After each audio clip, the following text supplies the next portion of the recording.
This drill comes with clout. I saw a video of Scotty Scheffler's coach giving a mid-handicap golfer a lesson who struggles with a slice this exact drill I'm going to show you today. And the effects are crazy. Isn't that true? Just the sound I was looking for. It works for irons and driver, and how I describe it after I describe it. One of my students described this as like having what he described was, and these were his words, James, a ghost effect. In fact, here's the text that he sent me for what he felt like on the golf course. It had a bit of a ghost effect on his swing in the sense of he sort of imagined that it was there, the drill was there when he was making some swings on the golf course with driver and with his irons. How old would you say that the golfer is that you taught? I'd say, I don't want to offend anybody, but I reckon 40s to So this 50s. basically this drill is for any age of golfer? 100%. So let's start with just explaining why you slice it. And I've got a really new perspective with a cam on here you can see player cam from. So let's do that first. The best bit about player cam is exactly what you look like. No comments down below, please. This is all to help you learn. Okay, so let's say this yellow stick right here is where we're wanting the ball to finish, okay? So if I look at that from player cam, that's exactly where I want you to imagine your ball to target line is. Next, we're going to use this black alignment stick to show where our swing path would be, okay? So that would be our swing path, considerably left of target. Another word you may have heard bandied around would be out to in. And understanding this and visualising it from this point of view is crucial for you improving. Now, we've got to imagine why you slice it is because of what happens exactly as you strike the ball. We're swinging down the black, but our club face is pointing right of our black and right of our yellow. So open to path and pointing to the right of target. I mean, if I just swing like that, look what happened to the ball there. It had a mini version of that left to right spin. You can also see why you'd get some chicken wing and all that effect. So, a slice is caused by an out to in path, face open to path and pointing right of target. So this drill really works on both those factors. The first bit though, well, as we get it set up, we're going to start to understand how we improve your club path. So at first, just the black line, okay? We're going to improve this factor first, and then once you've got that, I can show you exactly how to complement the club face with it too. But you've got to get the first bit right. And you need to take that off your head. Yeah, and I need to take this off my head. Let's get this set up. All you need is an alignment stick. If you do this off the grass, you can place it in the ground. If not, you can put it in a basket. I've done that at the range many a time myself. Now, you've got to think, what's this going to do to my ball flight? It's going to help it become straighter. It's going to probably fly longer because you've got less side spin. And you're going to significantly reduce that slice. So, dead easy to set up this. And you're saying it's exactly the same for irons and driver. There's no difference. You can do it. Literally no difference. No difference at all. This is why it's so good. You could hit ball after ball with your driver, flip to a 7-iron, go into a hybrid. Because most people have the same swing faults with a 7-iron, just the same swing faults with the driver. Just because the driver is longer and it's got a flatter face, the fault is exaggerated. And it's easier to spin a golf ball with a flatter face. So for example, that's why you slice a driver way more than you slice your irons. Why you hit a 5-iron that slices way more than you slice a pitching wedge, for example, which is really big. Okay, so set up. Let's get this lined up. You want to point this directly down your ball to target line and in the ground to the point where it's going to hover over your golf ball slightly, like that. Okay, so you can see there, that is hovering over my golf ball, roughly I would say by about 12 to 18 inches off the ground, maybe a bit more, probably exaggerated that a little more, okay, and my ball is sitting under the tip of that, okay, that's really important you get this set up right. So that there is the drill setup. As I said before, if you're down at the driving range, you would just plonk your basket here, and that then would sit in the basket, again roughly around the same height, with the golf ball in the same position. You mentioned about ghost effect before. Yeah.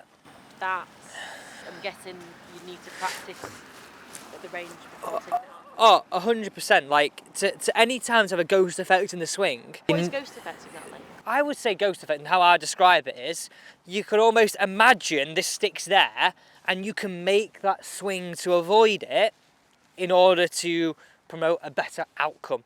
And it's almost like you're making the swing with the drill that's there, and the drill's like a bit of a ghost. An illusion, then yeah. It's probably a way better way of saying it.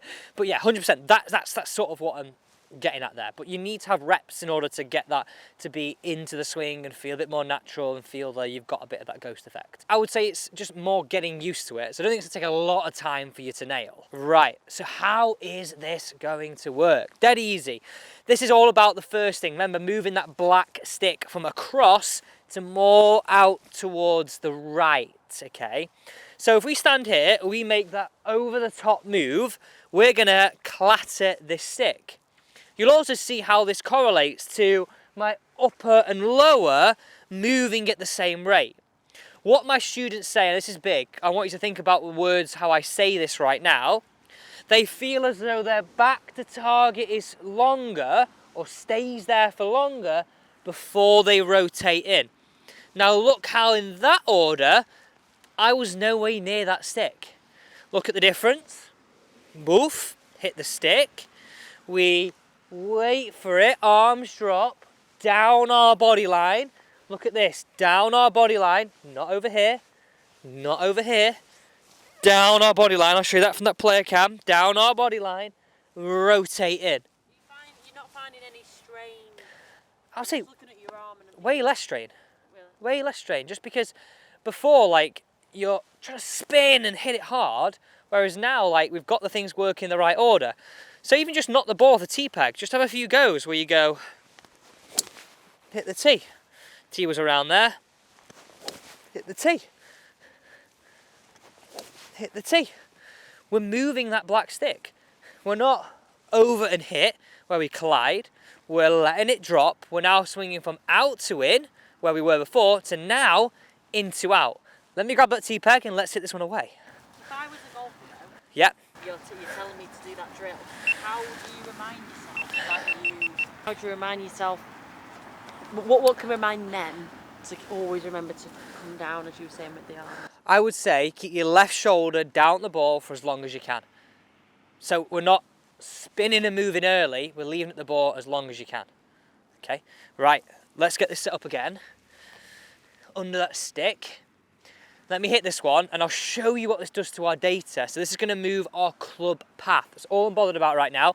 So I may hit a bit of a block out to the right, but it's going to move our club path. So it's not that, it's very much that.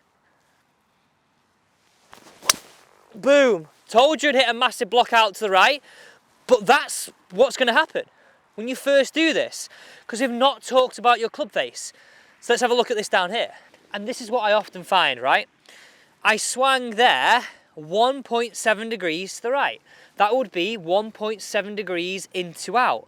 But my face pointed 9.6 degrees right of that and 11 degrees right of target.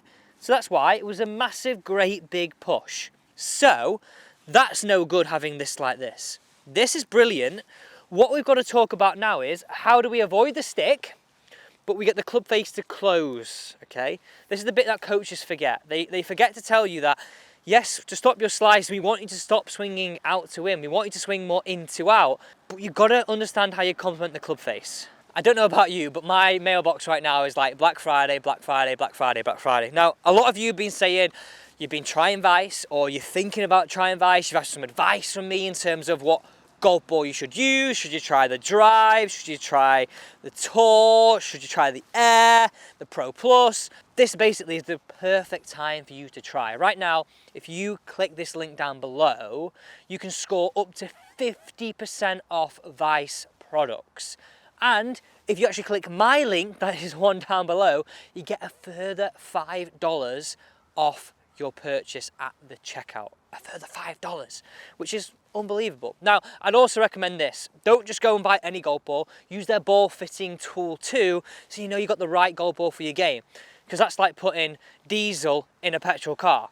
don't work. You want to make sure you've got the right ball for your game so you can sail that ball down here.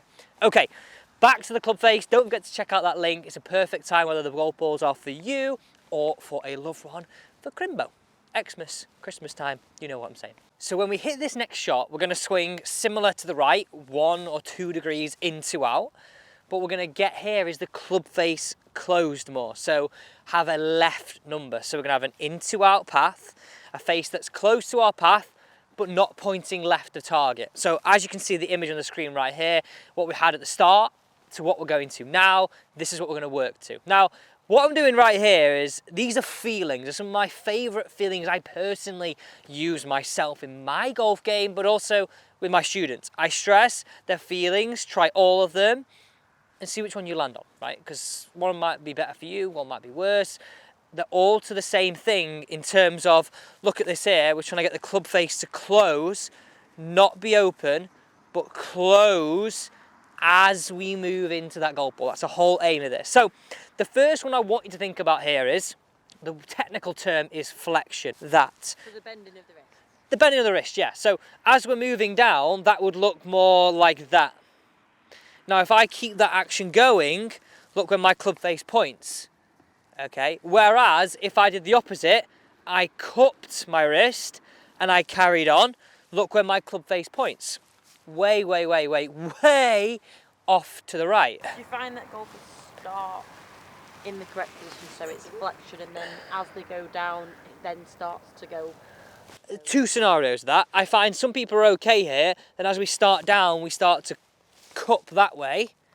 Also, I think it's such a strange way of starting the downswing.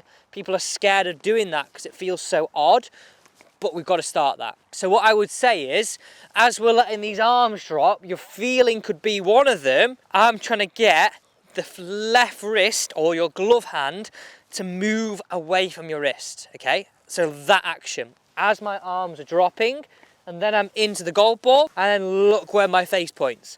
Much more to target or slightly right of target, not way right of target, which is how I blasted it off to the right. That would be feeling number 1. Feeling number 2, I would say this, just a more of a picture and an image. It goes, and this will really help you understand this. Really help. Turn it on. All I would say to you is here, as you're looking down at the ball, from hip height on the way down, so there, can you get the toe of the club to feel as though it's overtaking the heel? So, this being the toe, this being the heel, can you feel as though it's starting to overtake from hip height on the way down to hip height on the way through? They would be another way of getting this. Again, our whole object right here is to keep swinging into out, but get our club face to start to close. Now the final one, I really do actually like this one, and it's grown on me more and more. Picturing a finishing position, okay? I want you to finish where your right hand has crossed your left. See that? Your trail hand has crossed your lead. What I tend to see, if we sort of reverse this process, okay, look where I am there, a much more square at impact. If we then are here, which is where many of us finish, we reverse that process, look where my face would have been. So I call the final one swinging to a finish. Really picturing that, because the only way I get there is that club face closing through that whole sort of period. Now, this is all assuming you have a nice neutral grip. So just a final bit of this video would be, make sure it's in the fingers, inside those green lines, the little dot on top, in that position, just like that. So we've got a nice strong grip that's in the fingers. That's really going to help you close that face, get that release working more over, get that supination and this. What's supination? Supination is essentially that. Another word would be forearm roll. That, which is again really going to help you close the face. These are all the well, they're quite technical terms, but we can really make them simple here on the channel. So if you do enjoy these videos, make sure you subscribe. Okay. So let's hit this one. Let's get that data, path right, but face slightly closed, and look what this does to our ball flight. I'm going to use the final one. That's my fave, to be fair. Whoa, yes. Look at that drawback. That's gone so good. That was so out the middle. And let's look at this data. This is perfect, absolutely perfect. So we swung, I think before, 1.8 right or 1.6 right. Similar, right? Something like that. Club path, 1.8. Okay, that's pretty close. 1.8 right, club path. But our face now, instead of being open, it was minus 0.9 in relation to my club path. So close to my club path, but why that golf ball finished on target, relative to where we were aiming, our club face was slightly open. So we had an in to out path, a face close to our path, but pointing slightly right at target come impact. Again, this image on the screen right here really illustrates what we're trying to do with this drill and exactly what Scotty Scheffler's coach wants you to achieve with this drill too. It helps sort out the downswing, getting under that stick, simply just avoid it hitting shot after shot, irons, hybrids, wedges, whatever you want to hit with it. Essentially, I think most of us are going to go with driver, but adding that feeling of understanding what the club face has to do, one of the three, whether it's the flexion, whether it's the feeling of the toe overtaking the heel, or swinging to a finish, whatever one floats your boat and works for your game, I really don't mind, but I want you to get better at golf, so make sure you subscribe.